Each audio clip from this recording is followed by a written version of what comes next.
क्या कह रहे थे हम?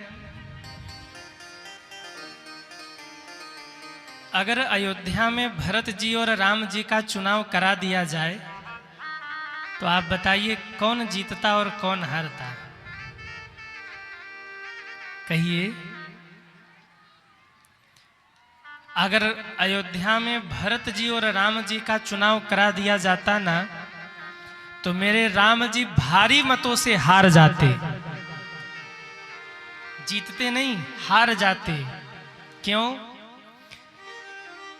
जब राम जी को राजा बनना हुआ ना तो एक मंथरा थी जो चाहती थी कि राम राजा न बने, लेकिन जब भरत जी को राजा बनाने की बात आई तो सबने हाथ खड़े कर दिए कि हम चाहते हैं कि भरत राजा बन जाए।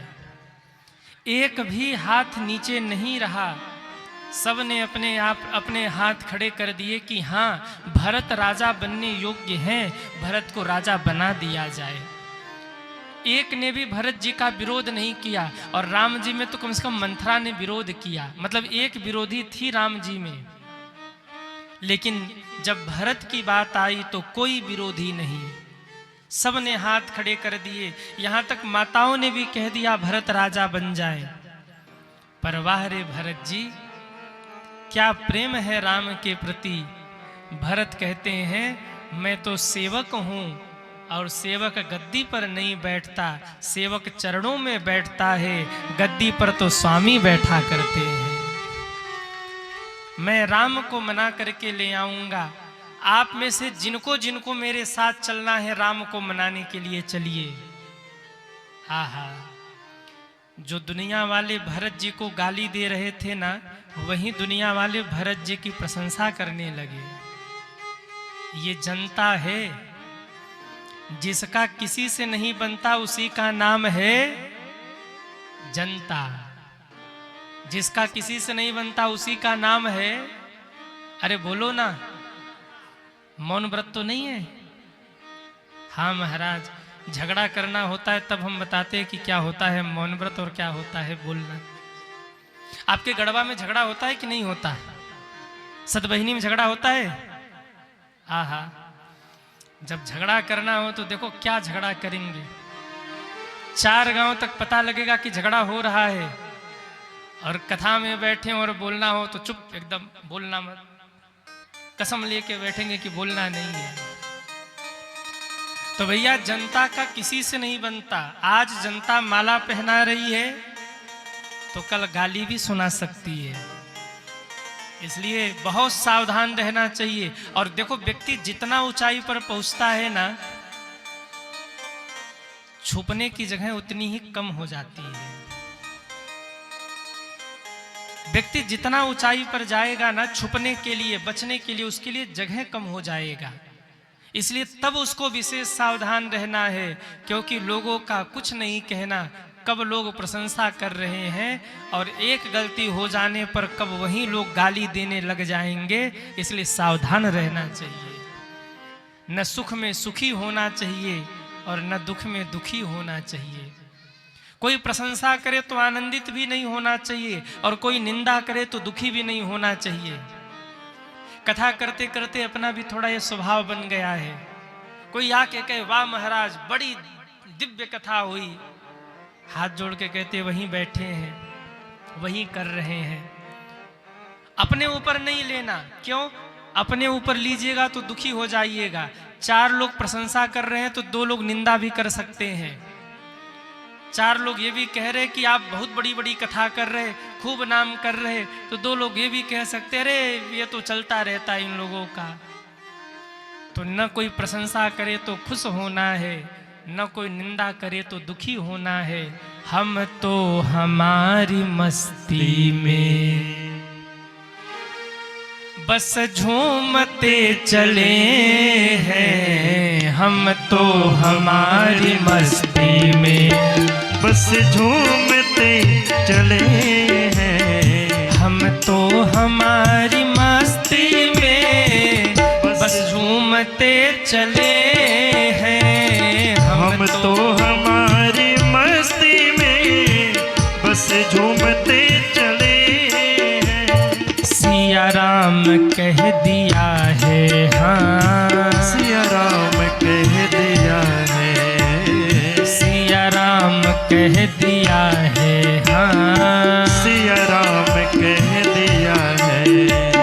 जो राह में मिले सिया राम कह दिया है, जो राह में मिले हैं। हम तो हमारे मस्ती में, हम तो हमारे मस्ती में, हम तो हमारे मस्ती में।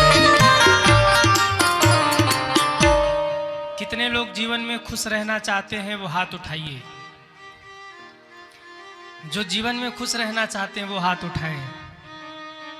कोई कहे तुम बुरा हो, नो टेंशन। कोई कहे तुम बहुत बेकार हो, नो टेंशन। कोई कहे तुम बड़े अभिमानी हो, नो टेंशन। हम तो हमारी मस्ती में बस झूमते चले हैं। अपनी निजता में रहिए, अपनी प्रसन्नता में रहिए। किसी के कहने से न तो दुखी होइए न तो सुखी होइए। जीवन में प्रसन्न रहने का यही मूल मंत्र है सज्जनों।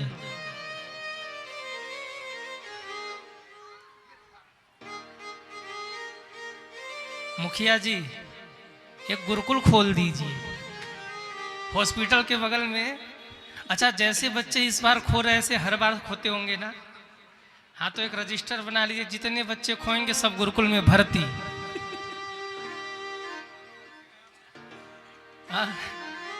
नहीं, वो तो हॉस्पिटल बना है ना, उसी के बगल में गुरुकुल बन जाए। बन पड़े तो हम भी सहयोग कर देंगे।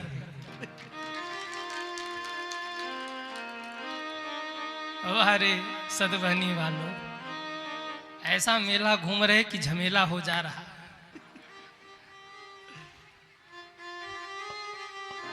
हमको लगता है ये भजन उन्हीं लोगों पे फिट हो रहा है। हम तो हमारी मस्ती में बस झूमते चले हैं। हम तो हमारी मस्ती में। भरत जी ने कहा मैं राम को मनाने जाऊंगा, और भरत चले चित्रकूट हो रामा, राम को मनाने। अरे भरत चले चित्रकूट हो रामा, राम को मनाने। पहुंचे भरत जी चित्रकूट। जहां राम जी थे वहीं से थोड़ी दूर पर सबने विश्राम किया है। सुबह सुबह निषाद राज जी ने कहा भैया बस सामने वाले पर्वत पर राम जी रहते हैं, सबको यहीं रोक करके पहले आप चलिए राम जी का दर्शन करिए, फिर सबको बुलाइएगा। सुबह सुबह भरत जी को लेकर के निषाद राज राम जी की ओर बढ़े, और इधर सुबह सुबह सीता जी उठ करके कुटिया के सामने बैठ करके रो रही थी। राम जी ने कहा जानकी रो रही हो? कहा प्रभु रात में स्वप्न आया था हमें, रात में हमने एक स्वप्न देखा। क्या देखा? माँ कहती हैं हमने देखा कि भैया भरत आ रहे हैं। राम जी ने कहा तो रो क्यों रही हो? कहा साथ में माताएं भी आ रही थीं, तो रोना क्या है? माँ ने कहा प्रभु माताओं के शरीर पर सुहाग के चिन्ह नहीं थे। दुख की बात यह है कि माताओं ने जो वस्त्र आभूषण, जो वस्त्र धारण किया वो सुहागन महिला के नहीं है। एक भी सुहाग के चिन्ह माँ के शरीर पर नहीं है। मेरे राम जी सोच रहे हैं कि आखिर क्या हुआ होगा अवध में। मेरे राम जी सोच ही रहे थे, उसी समय एक भील ने आकर के कहा प्रभु भैया भरत आ रहे हैं, आपसे मिलने के लिए भैया भरत आपकी ओर बढ़े चले जा रहे हैं। और जैसे इतना कहा मेरे राम जी सोच में पड़ गए। बहुरी सोच बस भेसिय रमनु। बहुरी सोच बस भेसिय रमनु। कारण कवन भरत आगमनु। कारण कवन भरत आगमनु। कारण कवन भरत आगमनु। कारण कवन भरत आगमनु। जैसे ही मेरे राम जी ने सुना कि भरत आ रहे हैं, मेरे राम जी एकदम शांत हो गए और सोचने लगे कारण कवन भरत आगमनु, भरत क्यों आ रहा है। और इतना सोच ही रहे थे, इतने में दूसरे ने आके कहा प्रभु केवल भैया भरत नहीं आ रहे, उनके साथ एक आयस कहा बहोरी। एक आयस कहा बहोरी। सेन संग चतुरंगन थोरी। सेन संग चतुरंगन थोरे। प्रभु भैया भरत अकेले नहीं आ रहे, माताएं भी हैं, गुरुदेव भी हैं और पूरी सेना आ रही है चित्रकूट की ओर, बढ़ी चली जा रही है आपकी ओर। मेरे राम जी सोचने लगे कि भरत आ रहा है, पूरी सेना आ रही है, आखिर मैं अब करूं क्या। मेरे राम जी क्यों सोच में पड़ गए। मेरे राम जी के सामने अब धर्म संकट है, पिता की आज्ञा मानूं कि भाई का मान रखूं। मेरे राम जी धर्म संकट में खड़े हैं, मैं करूं क्या। भरत आएगा तो रोएगा और भरत को रोता हुआ मैं देख नहीं पाऊंगा, मुझे अयोध्या जाना पड़ेगा। और अगर अयोध्या चला गया तो मेरे पिता के वचन का क्या होगा। मेरे राम जी चुपचाप सोच रहे हैं। लक्ष्मण जी को लगा कि राम जी थोड़े भयभीत हो रहे हैं। लक्ष्मण जी भीतर गए, धनुष बाण लेकर आए। मनहु वीर रस सोवत जागा, मानो लक्ष्मण जी के भीतर का वीर रस जागृत हो गया। हाथ जोड़कर बोले प्रभु आज्ञा करिए। राम जी ने कहा लक्ष्मण तुम कहां जा रहे हो। लक्ष्मण जी ने कहा भरत जी आपको जंगल में अकेले देख करके मारने के लिए आ रहे हैं, युद्ध करने के लिए आ रहे हैं। पर भरत को यह नहीं पता कि राम के साथ लक्ष्मण है, और जब तक राम के साथ लक्ष्मण है तब तक राम को कोई छू भी नहीं सकता। मुझे आज्ञा करिए, मैं 1 मिनट में पूरी सेना को धरती पर लिटा करके आ जाऊंगा, कोई नहीं बचने वाला। भरत की इतनी हिम्मत। पहली बार लक्ष्मण जी ने भरत जी के बारे में ऐसे अपशब्द कहे, मेरे राम जी भावुक हो गए। न भरत के बारे में कुछ सोच पा रहे, न लक्ष्मण को सोच समझा पा रहे। और उसी समय भगवान की भावना से आकाशवाणी हो गई, जगु भय मगन गगन भई बानी। जगु भय मगन गगन भई बानी। लखन बाहुबल विपुल बखानी। लखन बाहुबल विपुल बखानी। सहसा करियागे पछताहे, कहीं वेद बुध ते बुध नाही। सहसा करि पाछे पछताहे, कहीं वेद बुध ते बुध नाही। कहीं वेद बुध ते बुध नाही। कहीं वेद बुध ते बुध नाही। जैसे ही लक्ष्मण जी क्रोध में बोले, उसी समय आकाशवाणी हो गई, लक्ष्मण तुम्हारे वीरता में कोई संदेह नहीं है, पर हे लखन बुद्धिमान व्यक्ति वो नहीं है जो आगे करके पीछे पछताता है। इसलिए कोई भी निर्णय लेने से पहले एक बार विचार जरूर करना। जैसे ही आकाशवाणी हुई, अब राम जी ने लक्ष्मण जी को समझाना शुरू किया। लक्ष्मण हो सकता है गरुण सांप को निगलता है, पर कभी हो सकता है कि सांप का छोटा सा बच्चा गरुण को निगल जाए। सूर्य अंधकार को समाप्त करते हैं, पर कभी हो सकता है कि अंधकार सूर्य को निगल ले। पर ऐसा तो स्वप्न में भी नहीं हो सकता कि मेरा भरत मुझसे युद्ध करे, उसकी निष्ठा में कोई संदेह नहीं है लखन। मेरे राम जी समझा रहे हैं लक्ष्मण जी को। इतने में निषाद राज जी भरत जी के हाथ को पकड़े पकड़े कुटिया के सामने पहुंच गए। दूर राम जी बैठे हुए हैं, लक्ष्मण जी खड़े हैं, माता जानकी खड़ी हैं। दूर से ही निषाद राज ने कहा, भैया भरत, वो देखिए राम जी बैठे हुए हैं। और जैसे ही कहा वो देखिए राम जी बैठे हुए हैं, भरत जी रोने लगे और रोते रोते वहीं से दंडवत प्रणाम करने लगे। दंडवत प्रणाम करते करते कुटिया के बाहर तक पहुंचे। कुटिया के भीतर नहीं जा पाए, कुटिया के द्वार के बाहर ही भरत जी रोने लगे, बिलखने लगे और बिलखते हुए डंडे के भांति धड़ाम से धरती पर गिर पड़े हैं।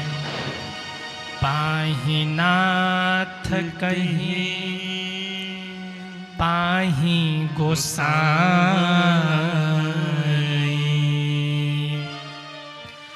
भूतल पड़े हो लकोट की नाई। आंखों से आंसुओं की धारा बह रही है। पाहिनाथ पाहिनाथ पाहिनाथ कहते हुए धरती पर गिरे हैं, सिर ऊपर नहीं कर रहे हैं। भरत जी को लगता है मैं किस मुख से राम जी की ओर देखूं, कौन सा मुख राम जी को दिखाऊं। मेरी माता कैकेयी के कारण राम जी को बन आना पड़ा। बस सिर नीचे करके रोए जा रहे हैं। राम जी को भान हुआ कि भरत आए हैं, पर राम जी उठे नहीं। क्यों? राम जी सोच रहे हैं एक बार लक्ष्मण मुझे बोल दे कि भैया भरत भैया आपको प्रणाम कर रहे हैं तो मैं दौड़ जाऊं, जरा देखूं लखन के मन में क्या अभी भी भरत के प्रति कुभाव है। पीछे से आवाज आ रही है, पाहिनाथ पाहिनाथ। मेरे राम जी ने सिर घुमाया हुआ है। लक्ष्मण जी को लगा कोई रो रहा है। पीछे मुड़ करके देखा तो भरत भैया चरणों में गिर करके भरत भैया दंडवत गिर करके रो रहे थे। लक्ष्मण जी के आंख में आंसू आ गए। राम जी के चरणों को पकड़ के बोले, प्रभु भरत प्रणाम करत रघुनाथा। प्रभु जरा देखिए ना, भैया भरत आपको प्रणाम कर रहे हैं। और जैसे ही लक्ष्मण जी ने कहा, अब मेरे राम जी से नहीं रहा गया, मेरे राम जी उठे हैं और दौड़ पड़े हैं। बाबा कहते हैं, उठे राम सुनि प्रेम अधीरा, उठे राम सुनि प्रेम अधीरा, उठे राम सुनि प्रेम अधीरा, उठे राम सुनि प्रेम अधीरा, उठे राम सुनि प्रेम अधीरा। कहूँ पट कहूँ निसंग धनु तीरा, कहूँ पट कहूँ निसंग धनु तीरा, कहूँ पट कहूँ निसंग धनु तीरा। कहूँ पट कहूँ निसंग धनु तीरा। जैसे ही लक्ष्मण जी ने कहा, भैया भरत प्रणाम कर रहे, उठे राम सुनी प्रेम अधीरा, कहूँ पट कहूँ निसंग धरु तीरा। दौड़ कर पहुँचे हैं और बरबस लिए उठाई, उर लाए कृपा निधान। भरत राम की मिलन लखी, बिसरे सब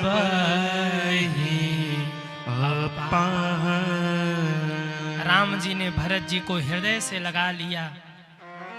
भरत जी बिल्ली के बच्चे की तरह सिर को नीचे दबाए राम जी के हृदय से लगे हैं और रो रहे हैं। सिर नहीं उठा रहे हैं। क्या मुख दिखाऊं राम जी को। मेरी माँ ने राम जी को वन भेज दिया, इसलिए सिर नहीं उठा रहे। राम जी हृदय से लगाते हैं। एक बात ध्यान दीजिएगा, जब मेरे राम जी दौड़े भरत जी को हृदय से लगाने के लिए, तो राम जी के शरीर से 4 चीज धरती पर गिरा है। कहू पट, मेरे राम जी का पटका गिर गया। निशंग, जिसमें बाण रखते हैं ना, वो निशंग गिर गया। मेरे राम जी के हाथ से धनुष छूट कर गिर गया और राम जी के हाथ से बाण छूट के गिर गया। भरत को देखते ही मेरे राम जी ने 4 चीजों का त्याग कर दिया। कहूं पट, कहूं निसंग, धनु तीरा। 4 क्यों छोड़ा? 5 भी छोड़ सकते थे, 3 भी छोड़ सकते थे, 2 भी छोड़ सकते थे, 6 भी छोड़ सकते थे। 4 क्यों छोड़ा? क्योंकि भरत जी 4 चीज छोड़ करके आए हैं। क्या क्या छोड़ा है भरत जी ने? अर्थन धर्मन काम रुचि, गति न चहु निर्वाण। भरत जी ने अर्थ, धर्म, काम और मोक्ष, इन 4 को छोड़ा। भगवान कहना चाहते हैं, मेरा भक्त मेरे लिए जितनी वस्तुओं को छोड़ करके आता है, मैं उतनी ही वस्तुओं को छोड़ करके अपने भक्त से मिलने के लिए दौड़ पड़ता हूं। भरत जी ने धर्म, अर्थ, काम, मोक्ष छोड़ा, तो राम जी ने पट, निसंग, धनुष और तीर छोड़ दिया। 4 चीज धरती पर गिर गए। अथवा तो मानो धनुष बाण अपने आप गिर पड़े हैं। क्यों? धनुष बाण गिर करके लक्ष्मण जी को कहना चाहते हैं, लक्ष्मण तुम इस भरत से युद्ध करने जा रहे थे? अरे जिस भरत को देख करके हम राम जी के हाथ में टिक भी नहीं पाए, धरती पर गिर पड़े, उन भरत से तुम कैसे युद्ध करते? इसलिए धनुष बाण गिर गए और लक्ष्मण को सीख दे रहे। अथवा तो भगवान ने जानबूझ करके धनुष बाण गिरा दिया। भरत जी रो रहे थे ना, मन में था कि क्या मेरे राम जी मुझे स्वीकार करेंगे? मेरे राम जी की आदत थी, बचपन में जब जब भरत के साथ खेलते थे तो भरत जी को बड़ाई देने के लिए राम जी हार जाते थे। जब राम जी हार जाते थे तो भरत जी आके चरणों से लिपट जाते थे, प्रभु हम जान रहे हैं आप हारे नहीं हैं, जानबूझ करके आपने हार को स्वीकार किया है ताकि मुझ भरत को बड़ाई मिल सके। मेरे राम जी बचपन की बात याद दिला रहे हैं और कहना चाहते हैं, भरत बचपन में भी मैं तुमसे हारता था और आज भी मैं तुमसे धनुष बाण गिरा करके हार रहा हूं। मानो ये संकेत है कि मैंने तुम्हारा त्याग नहीं किया है, हमारा प्रेम अब भी वही है तुम्हारे प्रति। इसलिए कहूं पट, कहूं निसंग, धनु तीरा। अथवा तो मानो ये धनुष बाण, कंधे का पटका और निसंग अपने आप धरती पर गिर पड़ा। क्यों?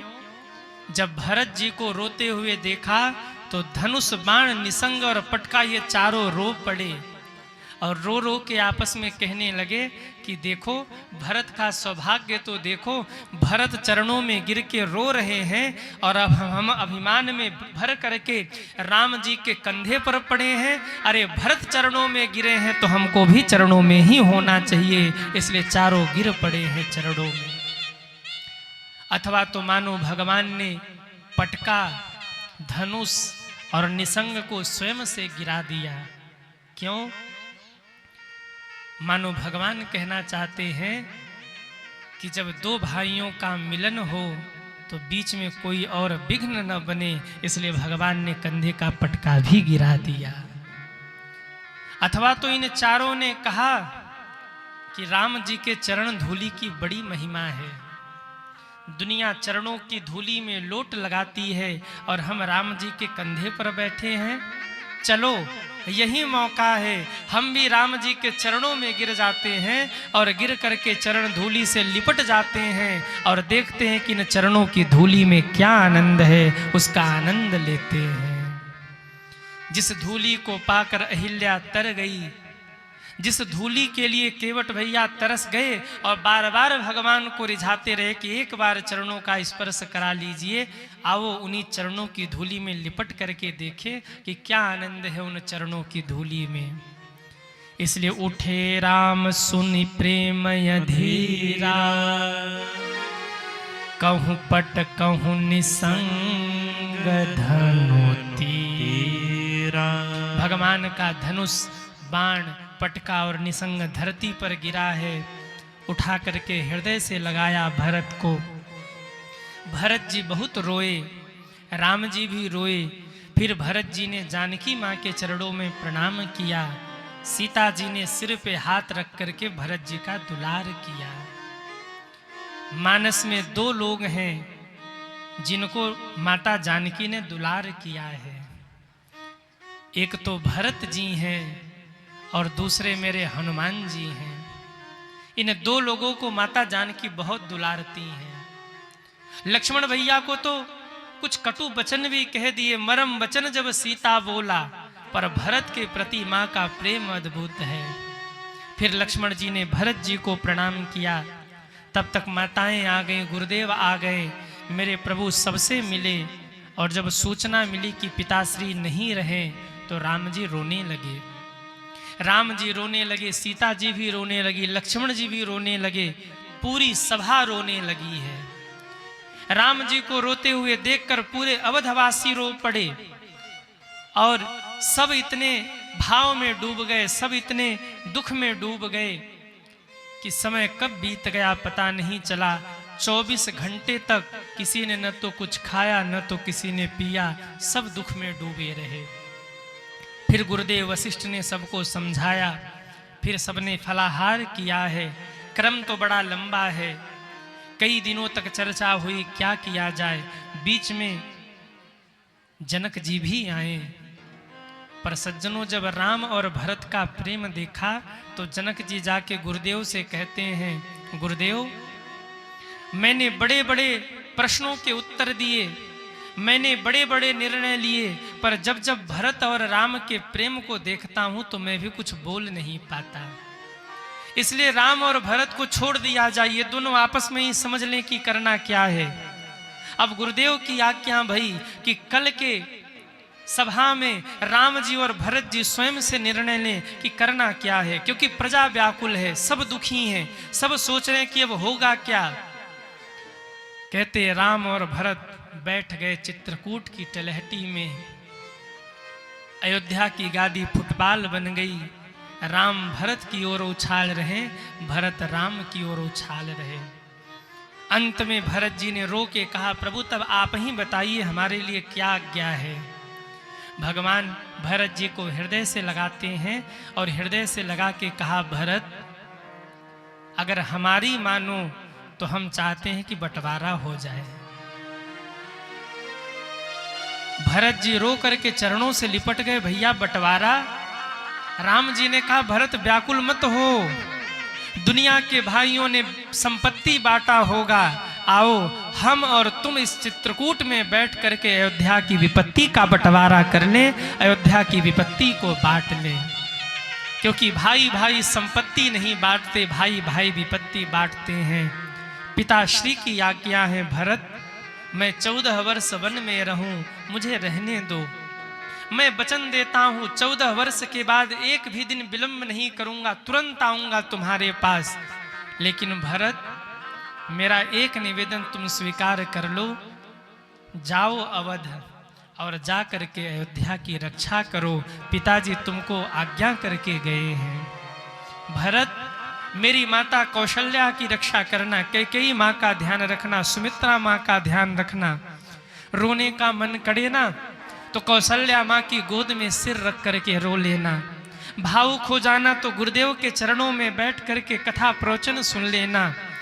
अयोध्या की प्रजा को पुत्र के भांति प्रेम करना।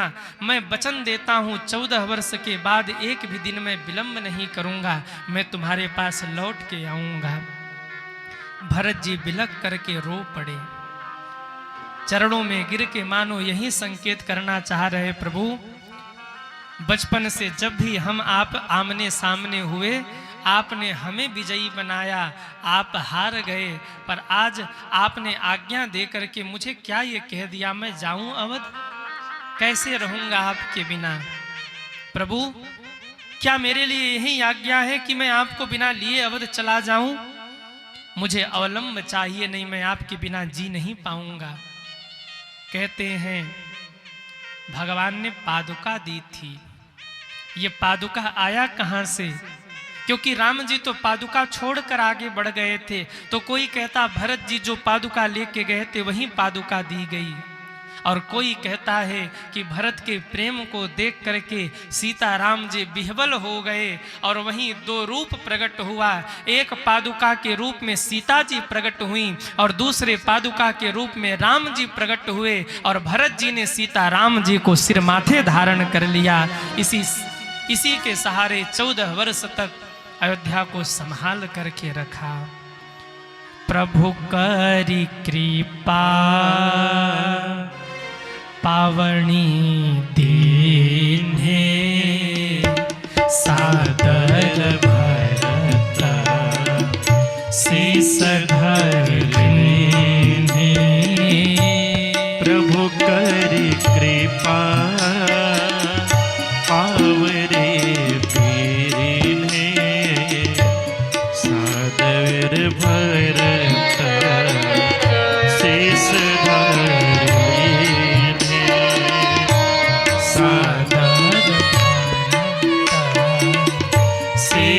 धर लीन्हे, हाँ शीस धर लीन्हे, शीस धर लीन्हे। भरत जी ने पादुका लेकर के सिर पे रखा है। जाने की इच्छा तो नहीं होती, पर रोते रोते चल पड़े हैं अवध की ओर। शीस पे खड़ा हूं अखियों में पानी, अरे राम भक्त ले चला रे राम की निशानी। राम भक्त ले चला रे राम की निशानी। शीस पे खड़ा हूँ अखियों में पानी, शीस पे खड़ा हूँ अखियों में पानी। राम भक्त ले चला रे राम की निशानी। राम भक्त ले चला रे राम की निशानी। हो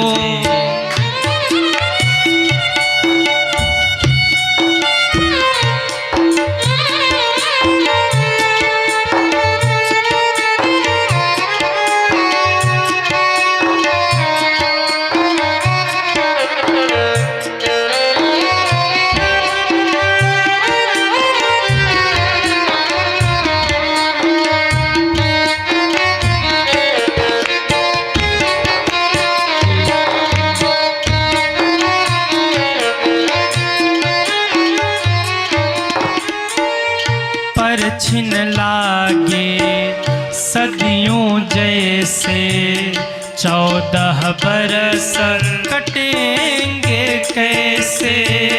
पर छिन लागे सदियों जैसे, 14 बरस कटेंगे कैसे। जान समय क्या खेल रचेगा, कौन मरेगा कौन बचेगा। कौन मरेगा कौन बचेगा। कब्र मिलन के फूल खिलेंगे, नदियों के 2 कूप मिलेंगे। नदियों के 2 कूप मिलेंगे। जी करता बस जाए, हिल मिल 14 बरस गवाए। हिल मिल 14 बरस गवाए। राम बिन कठिन है एक पल बितानी। राम भक्त ले चला रे राम की निशानी। राम भक्त ले चला रे राम की निशानी। शीस पे खड़ा हूँ अखियों में पानी, शीस पे खड़ा हूँ अखियों में पानी। राम भक्त ले चला रे राम की निशानी। राम भक्त ले चला रे राम की निशानी। राम भक्त ले चला रे राम की निशानी। राम भक्त ले चला रे राम की निशानी।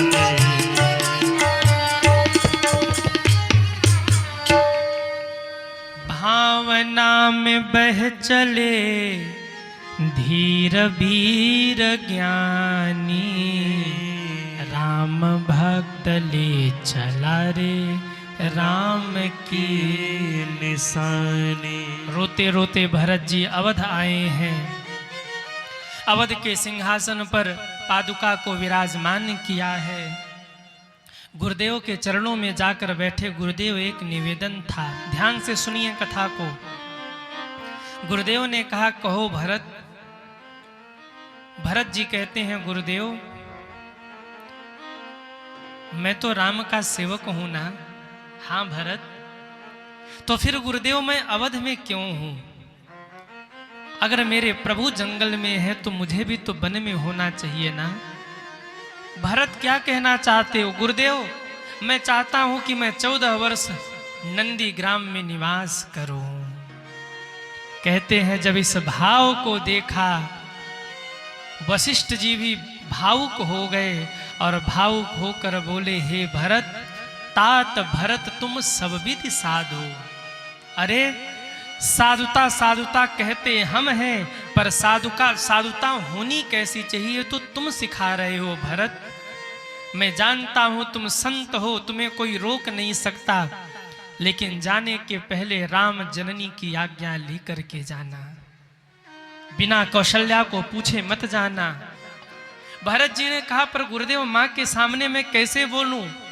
गुरुदेव कहते, बिना कौशल्या माँ की आज्ञा लिए अगर तुम गए तो दोष लगेगा भरत, दोष लगेगा। कौशल्या माँ से पूछ लेना। कौशल्या माँ बैठी हुई थी। भरत जी जाके चरणों में सिर नीचे करके बैठ गए। कौशल्या माँ समझ गई भरत कोई आज्ञा चाहता है, क्योंकि भरत जी को जब कौशल्या माँ से कुछ कहना हो ना तो भरत जी बस चुपचाप चरणों में जाके बैठ जाते थे। कौशल्या माँ समझ जाती थी कि भरत कुछ कहना चाह रहा है। सिर पे हाथ सहलाया कौशल्या माँ ने, कहा, भरत क्या कहना है? भरत जी रो पड़े, माँ आज्ञा लेने आया हूं। कैसी आज्ञा भरत? भरत जी कहते, माँ मेरे भैया वन में रह रहे हैं, अगर आप कह दो तो मैं नंदी ग्राम में रहूं।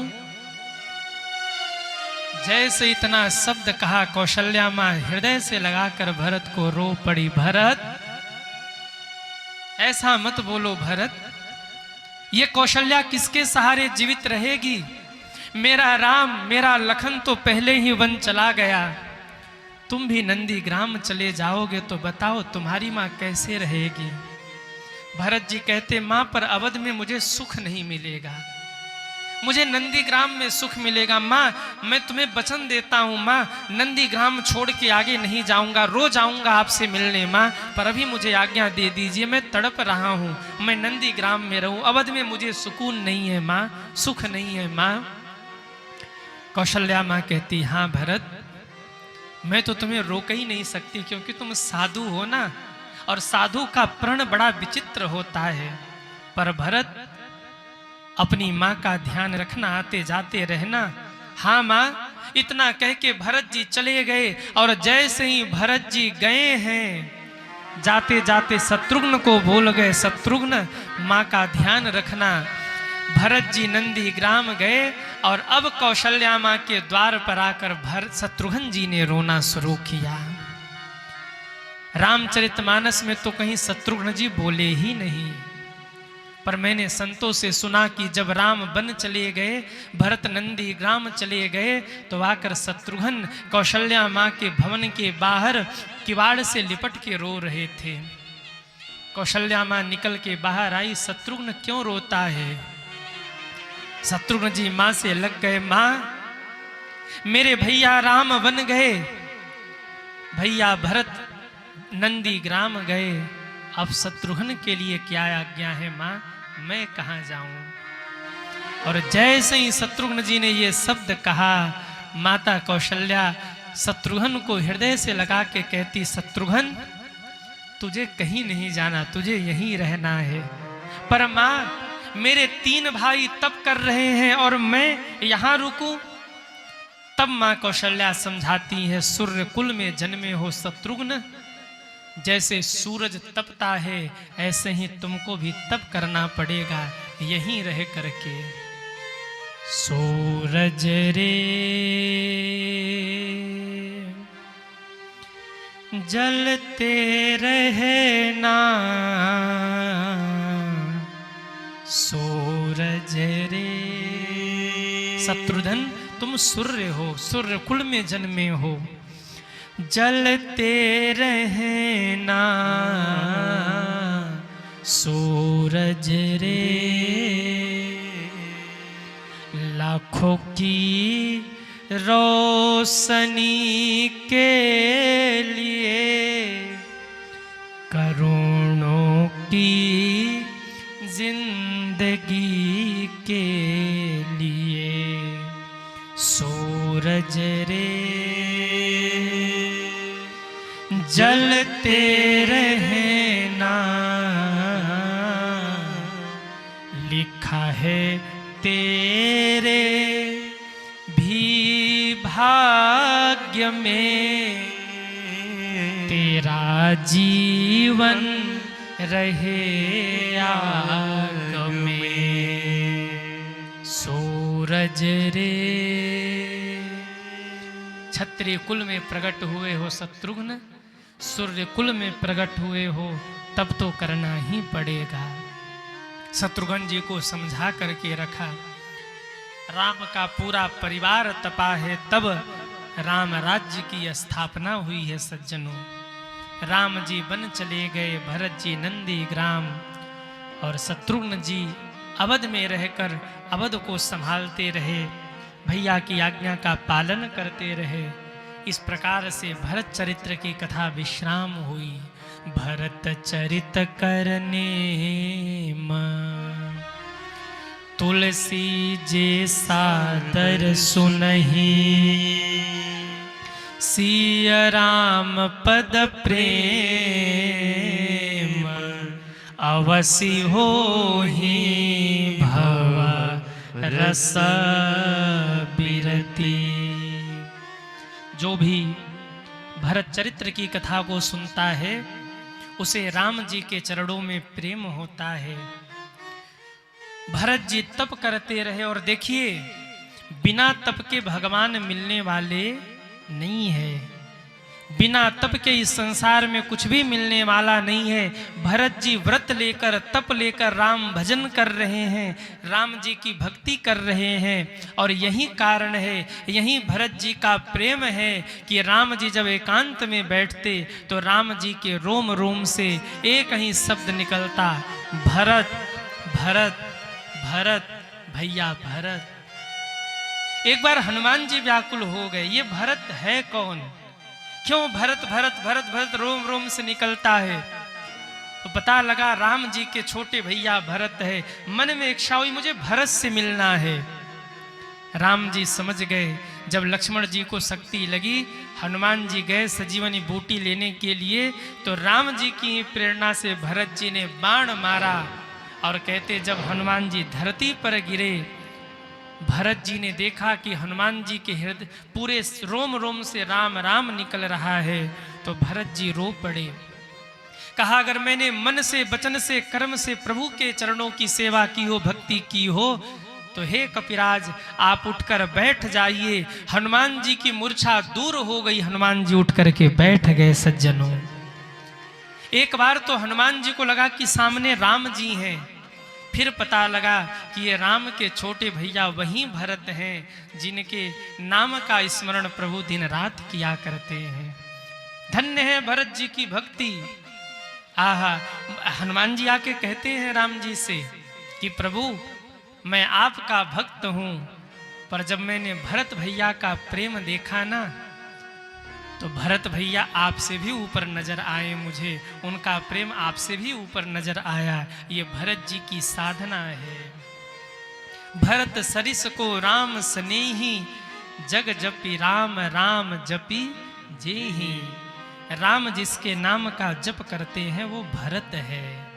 बोलिए भरत जी महाराज की जय हो। भरत जी राम के लिए व्रत कर रहे, तप कर रहे, और जीवन में अगर हम भी भगवान को पाना चाहें तो हमें भी संकल्प लेकर कोई न कोई व्रत, कोई न कोई तप तो करना ही पड़ेगा, साधना तो करनी ही पड़ेगी।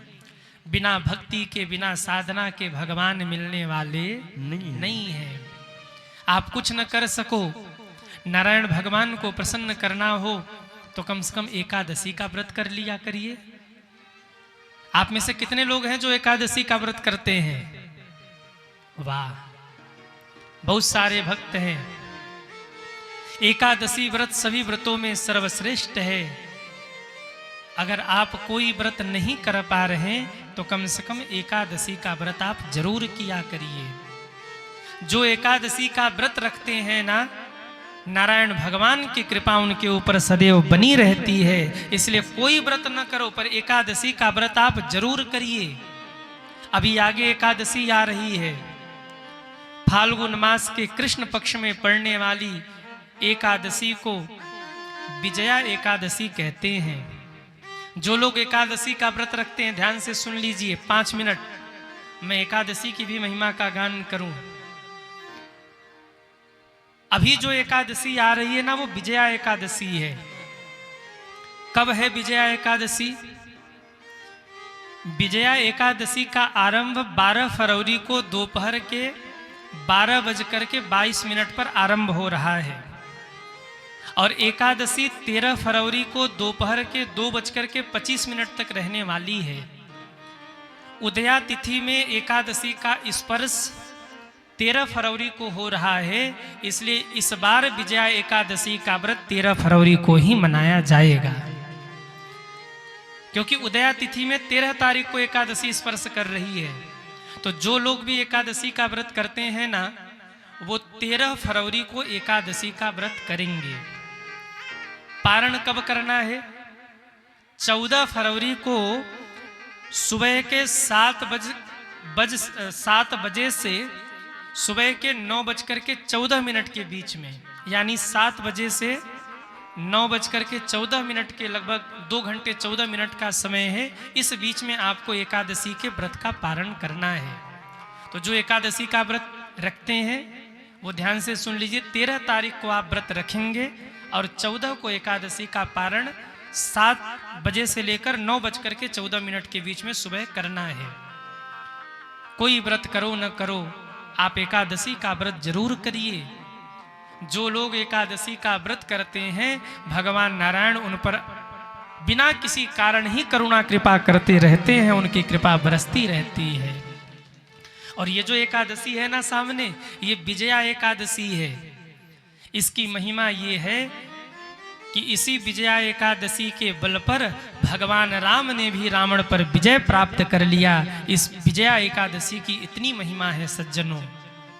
जो भी विजया एकादशी का व्रत करते हैं, ये विजया एकादशी हर प्रकार के भय को, बाधा को, पराजय को, सबको समाप्त कर करके जीव को विजय की ओर ले जाती हैं एकादशी मैया, और अंत में भगवान के चरणों तक भी पहुंचा देती हैं। जो लोग शत्रु से परेशान हैं उन लोगों को चाहिए कि वो विजया एकादशी का व्रत जरूर करें। जो लोग, जिनको शत्रु परेशान कर रहे हो, सच्ची निष्ठा से विजया एकादशी का व्रत करिए। अब इसका मतलब ये नहीं कि शत्रु के नाश के लिए ही आप विजया एकादशी का व्रत करने लग जाओ। हाँ, एक जगह एक बहू ने आके कहा, गुरुदेव हम शत्रु से बड़े परेशान हैं, हम हमारे दुश्मनों से बड़े परेशान हैं। हमने कहा कौन है आपका दुश्मन? तो बहू ने कहा हमारी सास। कौन है दुश्मन? सास। तो कहीं ऐसा न संकल्प ले लेना कि हमारी सास हमारे बस में हो जाए, या कोई सास हो बहू से परेशान हो तो कह दे हमारी बहू हमारे बस में हो जाए, हम इसलिए विजया एकादशी कर रहे। पर ठीक है, कोई बात नहीं, सद्बुद्धि सबको होनी चाहिए। विजया एकादशी का व्रत आप अवश्य करिए सज्जनों।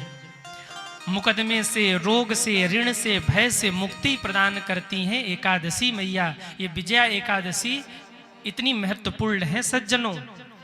कार्य सिद्धि में बाधा हो रही हो तो विजया एकादशी का व्रत अवश्य करिए। इस व्रत के करने से असफलता दूर होती है, शत्रु पराजित होते हैं और विजय श्री का आशीर्वाद एकादशी मैया प्रदान करती हैं। नाम ये विजया एकादशी, जिसको करने से आपके जीवन में विजय की प्राप्ति होगी सज्जनों। और विजय की प्राप्ति तो होगी ही होगी, साथ में नारायण भगवान की कृपा भी बरसेगी आपके ऊपर। जो लोग भी एकादशी का व्रत करते हैं ना, उन्हें बिना मांगे ही सब कुछ प्राप्त हो जाता है। अब जो यहाँ एकादशी का व्रत कंटिन्यू कर रहे, जो एकादशी का व्रत रखते हो, आप उनसे पूछ के देखिए, बिना मांगे ही बहुत कुछ प्राप्त हो जाता है जो सच्ची निष्ठा से एकादशी का व्रत करते हैं। इस लोक की कोई ऐसी संपदा नहीं है, कोई ऐसा सुख नहीं है जो एकादशी मैया प्रदान न करे। यह लोक और परलोक दोनों लोकों को सवार करके भगवान नारायण के चरणों तक पहुंचा देती हैं एकादशी मैया सज्जनों। एकादशी का व्रत रखिए। और अगर आप एकादशी का व्रत नहीं रख पा रहे हैं तो कम से कम एकादशी को आप, मान लीजिए एकादशी का व्रत आप नहीं रख पा रहे तो अन्न खाइए, लेकिन अन्न भी अगर खा रहे हैं तो उसमें आप चावल मत खाइए। वैसे तो एकादशी को अन्न खाना ही नहीं चाहिए, लेकिन फिर भी अगर मन न माने कि भाई हम व्रत रह ही नहीं सकते तो फिर ठीक है, आप भोजन करिए, परंतु कम से कम चावल मत खाइए। आप में से कितने लोग हैं जिनके घर एकादशी के दिन चावल नहीं बनता? वो हाथ उठाएं। वाह। जिनको जानकारी न हो मैं बता दूं, एकादशी के दिन कभी भी अपने घर में चावल मत बनाइए। चावल से बनी हुई कोई भी वस्तु आप मत खाइए। माताओं से भी निवेदन, एकादशी आ जाए तो दशमी से ही घर में चावल बंद कर दीजिए। दशमी के शाम से ही, दशमी और 11 2 दिन घर में चावल बंद रखिए। एकादशी को चावल नहीं खाना चाहिए, पर द्वादशी को चावल जरूर खाना चाहिए। द्वादशी को बिना चावल खाए एकादशी की पूर्ति नहीं होती, इसलिए दशमी को शाम के समय चावल मत खाइए, या हो सके तो दशमी के सुबह से ही मत खाइए, और 11 को भी मत खाइए, पर द्वादशी को थोड़ा चावल जरूर खाइए। ऐसा कहा जाता है कि एकादशी के दिन सारे पाप आके चावल में बैठ जाते हैं, और जब आप चावल खाते हैं तो सारे पाप चावल के माध्यम से होते हुए आपके भीतर चले जाते हैं। इसलिए एकादशी के दिन चावल खाने से बचिएगा। पर कभी आप जगन्नाथपुरी चले जाओ, तो अगर आप जगन्नाथ जी चले गए और उस दिन एकादशी है, चावल का प्रसाद आपको मिल गया, तो वहां चावल का प्रसाद आप खा सकते हैं। क्योंकि जगन्नाथ जी में एकमात्र विश्व में ऐसा स्थान है, जगन्नाथ जी, जगन्नाथ भगवान के यहाँ एकादशी के दिन भी चावल खाया जाता है। वहाँ एकादशी का प्रभाव नहीं है, वहाँ एकादशी उल्टी टंगी है। इसलिए जगन्नाथ महाप्रभु को एकादशी के दिन भी चावल का भोग लगता है। कर्माबाई के कारण, कर्माबाई भगवान को खिचड़ी खिलाती थी, और भगवान जगन्नाथ जी को खिचड़ी बहुत, कर्माबाई के हाथ की खिचड़ी बहुत प्रिय लगते। आज भी उन्हें खिचड़ी का भोग लगता है। पर आप घर पे हैं तो कम से कम आप एकादशी के दिन चावल मत खाइए। इस दिन भगवान विष्णु का पूजन करिए, लक्ष्मी माँ का पूजन करिए, और अगर हो सके तो दिन भर ओम नमो भगवते वासुदेवाय का जप करिए। अगर आप गुरुमुखी हैं तो गुरु ने आपको जो मंत्र दिया है, एकादशी के दिन पूरे दिन आप गुरु मंत्र का जप करते रहिए मन ही मन। रात में जितना अधिक से अधिक समय तक हो सके आप जग करके एकादशी के दिन भगवान के नाम का कीर्तन करिए, उनका चिंतन करिए, भगवान की सेवा करिए। वैसे तो एकादशी का व्रत 3 दिन का होता है। दशमी से व्रत का शुरू होता है, दशमी के शाम थोड़ा भोजन कम करना चाहिए या तो नहीं ही करना चाहिए, और एकादशी के दिन पूरे दिन भोजन नहीं, और फिर द्वादशी के दिन पारण करके ही भोजन लेना चाहिए। भूख लगे तो आप फलाहार ले सकते हैं, पर फलाहार में भी आप बाहर से बनी हुई वस्तुओं का ज़्यादा सेवन मत करिएगा, क्योंकि बाहर से जो वस्तुएं बनकर के मिलती उसमें कई बार मिलावट भी होती है। इसलिए अपने घर में आप आलू पका लीजिए, दूध ले लीजिए, सेव ले लीजिए, हाँ, कुट्टू का आटा ले लीजिए, बहुत मन करे तो सिंघाड़े का थोड़ा सा हलवा बना लीजिए।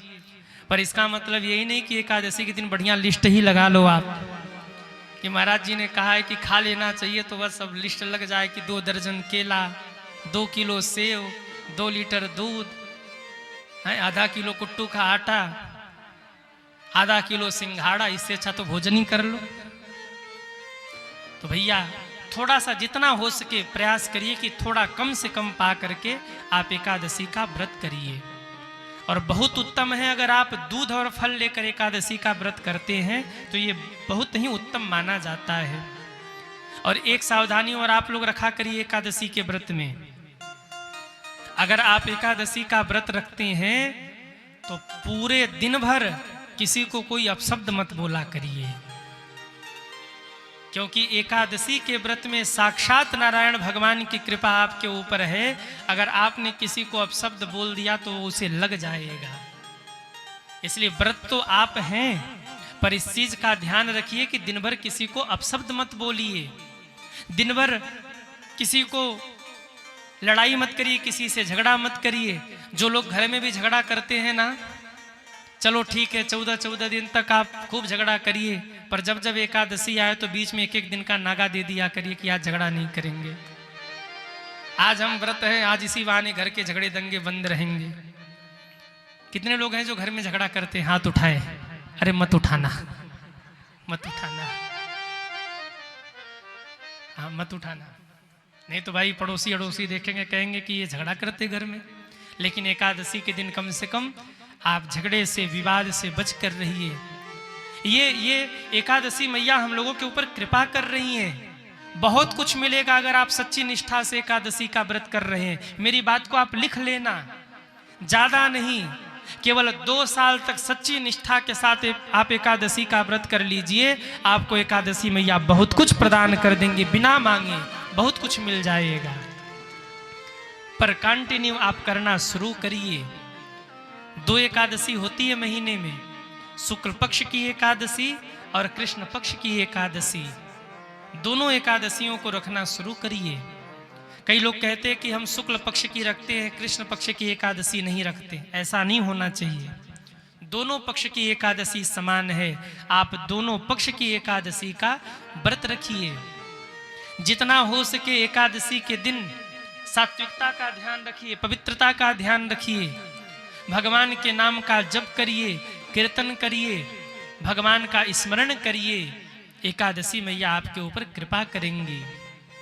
याद रखिएगा, जो लोग भी अपने जीवन में एकादशी का व्रत करते हैं ना, उनके जीवन में उनको यमराज कभी छू ही नहीं सकते। अगर आप अपने जीवन में एकादशी व्रत करते हैं और जीवन के आखिरी क्षण में यमराज आपको स्पर्श भी नहीं कर सकते, आएंगे ही नहीं लेने। जो एकादशी का व्रत करते हैं उनको लेने के लिए नारायण भगवान के दूत आते हैं। इसलिए भैया यमदूतों से बचना है तो एकादशी का व्रत करिए। तो 13 तारीख को आप सभी को एकादशी का व्रत रखना है और 14 तारीख को एकादशी का आप पारण करेंगे। एकादशी मैया आप सभी के ऊपर खूब खूब कृपा करे। बोलिए एकादशी मैया की जय हो, नारायण भगवान की जय हो। भरत चरित्र की कथा विश्राम हुई। अब अरण्य कांड की कथा आरंभ होती है। फिर कोई बच्चा मिला? बच्चा खोया है कि माँ बाप खोए हैं? जीवन में पहली बार हम देख रहे हैं कि माँ बाप खो रहे हैं। वाह, हाँ, कह दीजिए जिनके बच्चे हो ले जाए।